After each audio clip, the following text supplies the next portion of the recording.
All right, so in this video, I'm going to work on a couple of problems that I think are really good from the assignment number one. They deal with cash to accrual conversions, but more interestingly, they touch upon the ideas of revenue recognition. They touch upon the way that we can interpret and then visualize accounting data with T accounts. To me, these two problems really touch upon a basic intuition in accounting that we need to start to develop so that you guys are successful in your future financial reporting classes. So I'm going to switch over to my document camera and start talking about the two problems that I was referencing. So the first one comes to us from the first assignment. It's number 12. If you completed this assignment, you might have struggled with these two. Again, just make sure to reach out with me. Out of curiosity, I listened to the hint that McGraw Hill provides, and I wanted to like stab something in my ear about 2 seconds into it. So I hope you don't have that reaction when I'm explaining things because my voice isn't quite as robotic and flat. But anyway, so let's look at it. This one is a little easier. It doesn't give us quite as much information, and hopefully we can use this as a sort of springboard into understanding number two in a way that we map out more easily with this first example. So it gives us the first paragraph. I won't read it to you. Basically, just gives us cash flow information, and that's part of this is that we're going to be drawing a very strong distinction between cash flow information and accrual information as I explain this, because that's at the heart of what these questions are testing. So it tells me that I have collections from customers, right? So whatever company, we got some cash flows. One thing we do really need to focus in on that's different than in the second problem is this is the first year of operations. And that gives us a bit of a simplification because that means that all of this company's accounts started at zero.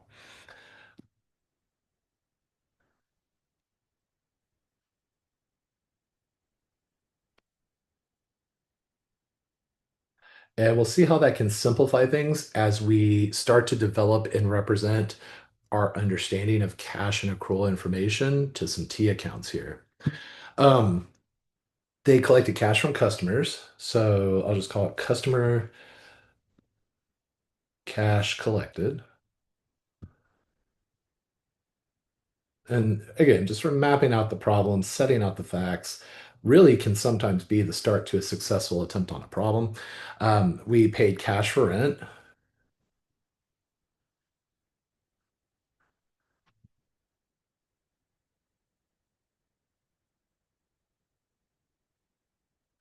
We paid our employees for services rendered during the year. I'm going to underline that because I'm going to come back to it as we explain it.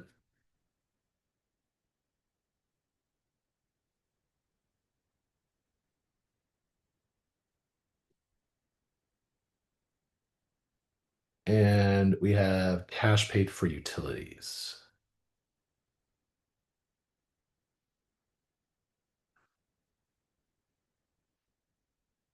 So we want to keep the lights on, the gas flowing, and that's 50,000. All right, so this is of course all cash information, right? Customer cash collected, cash paid, cash paid, cash paid. Now, the second paragraph gives me some accrual information. It tells me that in addition, customers owed the company 60,000. So I'm going to say company owed $60,000 cash at the end of the year. No bad debts were anticipated. I'll tell you why we might have to assume that. Also, the company owed the gas and electric company 2,000 at year end. Um, Let me say by customers here, because otherwise it's going to sound like the company owed its customers money. That's not the case, right? Because they did owe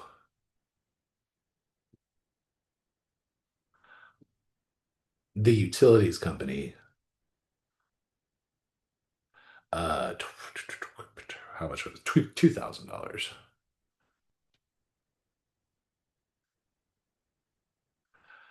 Sometimes an accounting problem can be as silly as you misinterpreting which way the cash is supposed to go to the company or from the company to pay something. So always make sure you orient yourself correctly. So this is our information, our cash information, our accrual information.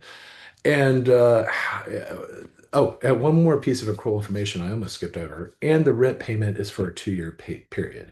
So this I'll just update by saying 40K covers 2 years.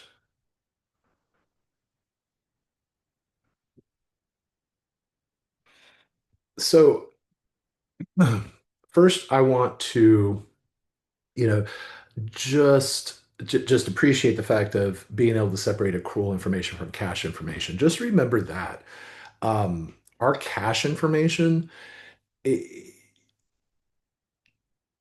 our cash information essentially tells us what would be revenues and expenses under a cash system, right?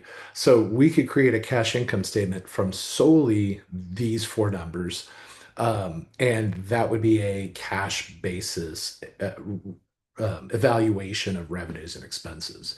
But we know that under the accrual system, we have the revenue recognition principle, and we also have the expense recognition principle. And those two items are what tell me when I should recognize revenue. Now, I'll actually come back to the revenue because this is probably one of the trickier scenarios to play out. Um, the cash paid for rent, right? We paid in $40,000 and the rent covers 2 years. So what I would advise you to do to think this through in an accrual way is to say like, what would be the US GAAP accrual for this cash payment during the first year? So we're under US GAAP. We're trying to make a journal entry for the prepaid rent. If I pay cash for rent under a US GAAP following journal entry, and it's going to cover 2 years, right? I'm not paying for example, I'm not paying for rent for the month of January at the end of January, right? Because then I'm paying for something I already used. What I'm doing is I'm setting up an amount that I won't have to pay for a while. And so that goes into a debit to prepaid rent and a credit to cash for 40.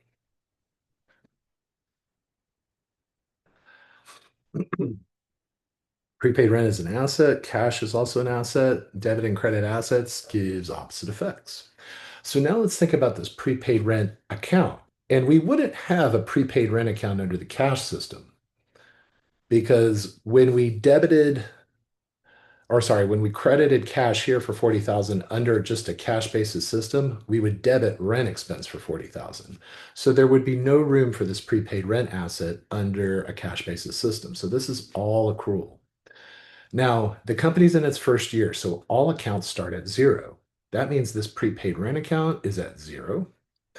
And when I include this as an entry that happened during the year, the cash payment, that would bring my prepaid rent up as a debit to this amount, right?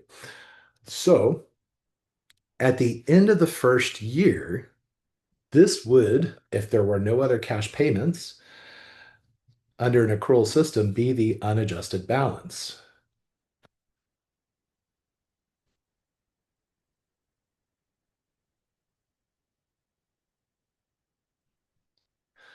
Now, since we paid for this rent in the first year and it's going to cover 2 years, we also have learned that we have to sometimes make adjustments to our accrual accounting in order for the balances to properly reflect what they should. So if we want what it would be at the end of the first year, then we're going to have to adjust this down because 40,000 represented 2 years of rent. If we used up 1 year of rent, then my GAAP basis accrual adjusting entry would be a debit to rent expense because we're recognizing we used up a year of that rent and a credit to prepaid rent. right? For how much? We would look at the fact that the 40,000 is really representative of 2 years. So then 1 year of rent is really worth 20,000. And that's the amount that I would debit and credit this entry. The rent expense, like all expenses, reduces net income, and the credit to prepaid rent reduces assets. Translate this over to my T account, credit prepaid rent for 20,000, and this would be my end of year, end of the first year prepaid rent balance.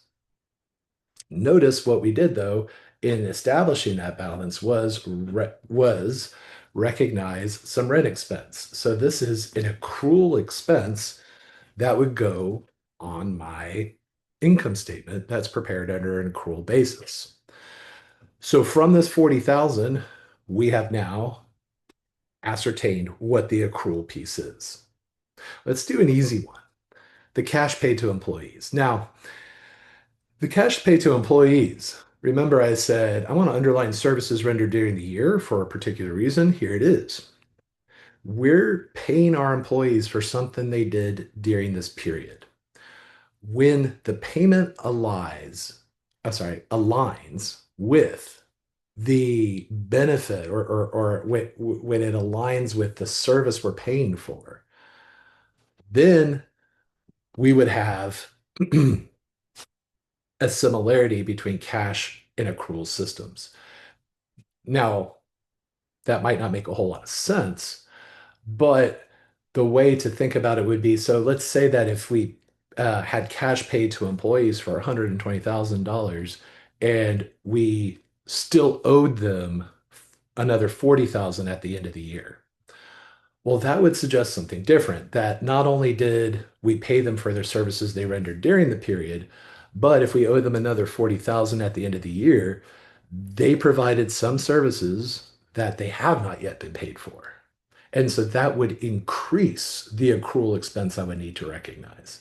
Or let's say cash paid to employees, and I had an accrued liability that was outstanding at the beginning of the year. Well, if I had $40,000 of wages payable at the beginning of the year and I paid my cash employees 120,000 and I owed them nothing, well then they didn't do $120,000 worth of work in this period because some of this cash was being used to pay off the prior payable, right? So that might be a little intense, but really what I want to stress with the services rendered during the year is that when we pay cash for something in a period for a service or a product that we received during the period, then that expense should be recognized during that period. So in this case, the 120,000 is the same under the cash basis and accrual basis system because what that would look like under an accrual basis would be wage expense and credit cash for 120,000 each. Of course, wage expense reduces net income and oops, sorry, that's not on the page. And cash, the credit to cash reduces assets. So we unearthed another piece to look at for our accrual basis system. All right, now kind of along the lines of what I was saying for the cash paid to employees, the cash was paid for utilities for 50,000, but we still owed the utility company a $2,000 payment at the end of the period, right? So that $2,000 payment would look something like this. Of course, we would have utilities expense because certainly we were using electricity, gas, water during our year of business. And we would have an amount of cash paid for those, which we know is 50,000.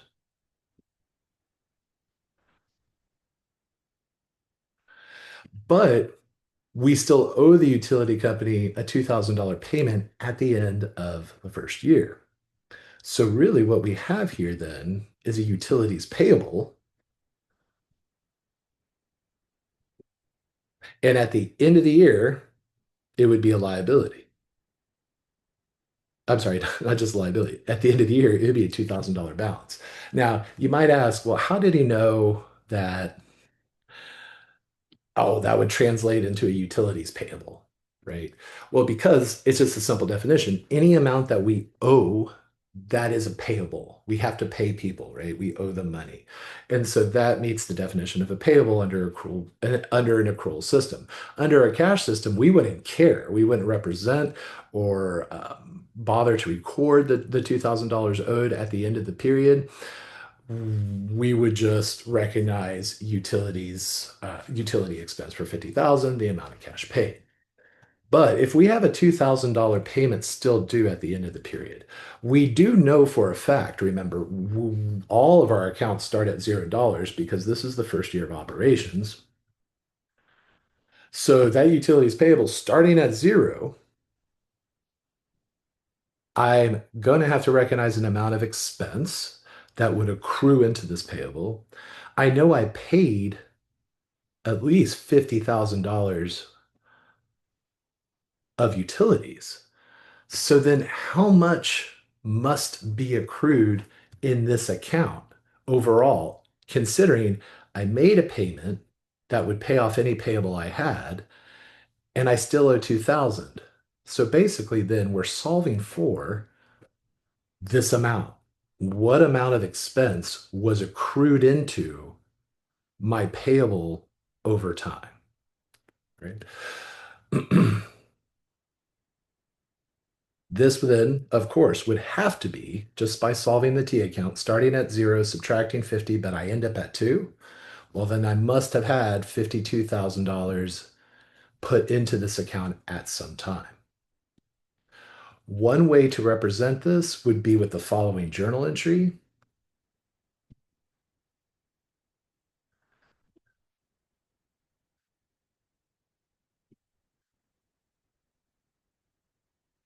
But what would most likely be, something that would help you think of it perhaps a little bit more in a stepwise fashion would be to have the utility expense be separately recorded as two pieces. Oh, we paid for some utilities, but then we still owed some utilities from our first year of business. And then if we combine those two entries into one big entry, that's essentially what happens, right? So in this case, the amount of expense I want to recognize is $52,000 of utilities expense.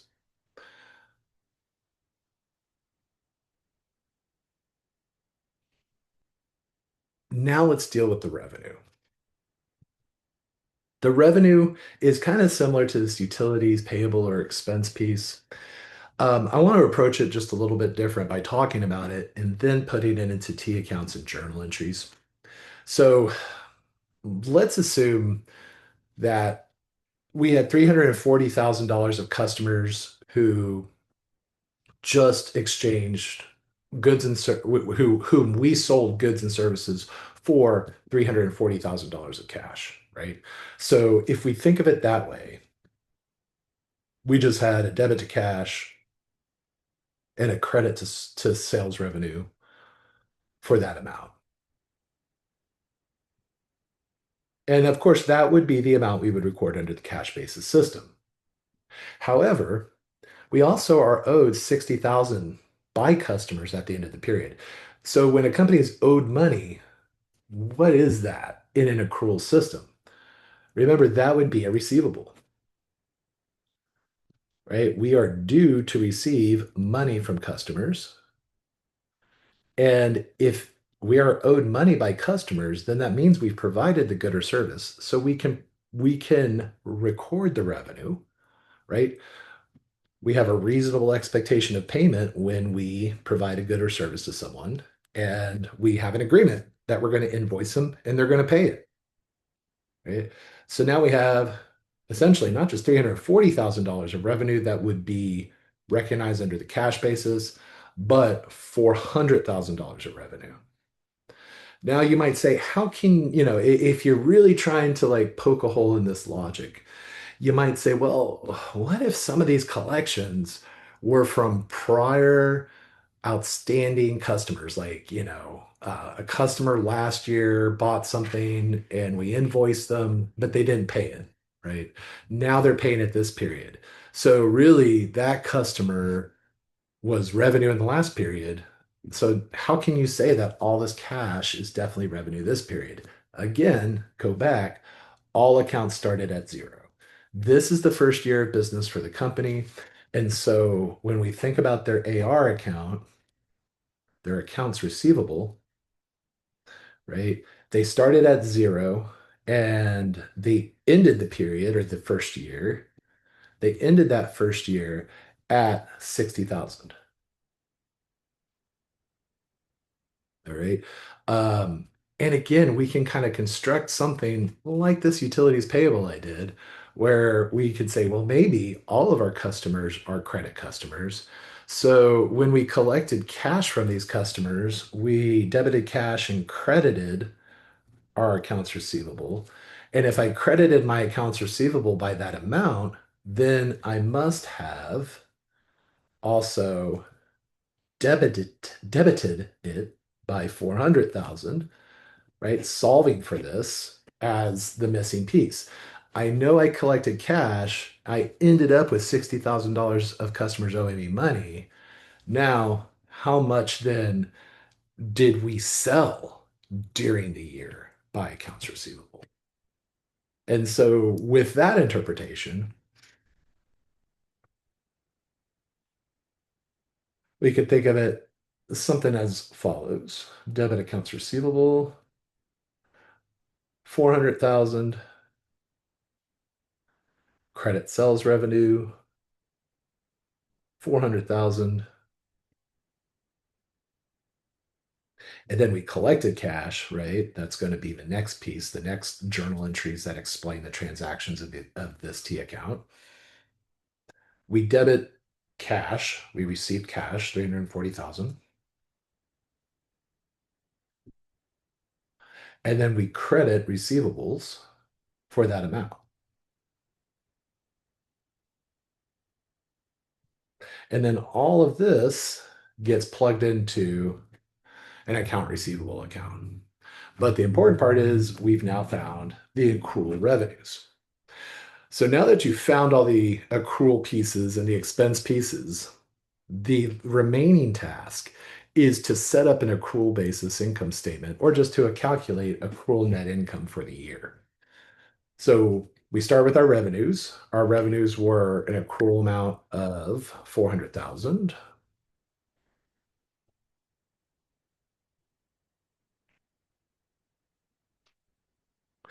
Then we had rent expense for 20.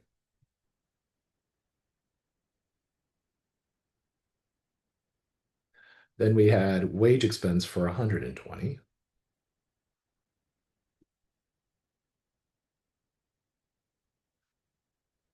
Then we had utility expense for 52.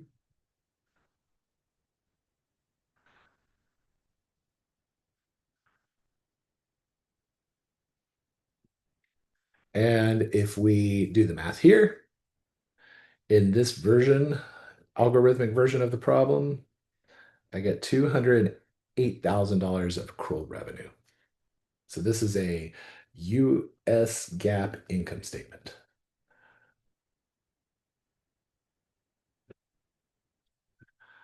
Right? A lot different than the cash basis statement we would have seen if we had just gone with this information. Right? Because cash basis only records revenues when cash is collected, only records expenses when cash is paid. Altogether, these expenses are 210,000. Subtract that from 340,000. And this would be cash basis net income.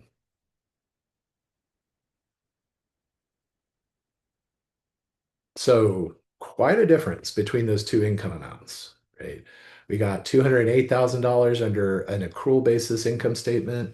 We have only $130,000 under a cash basis income statement.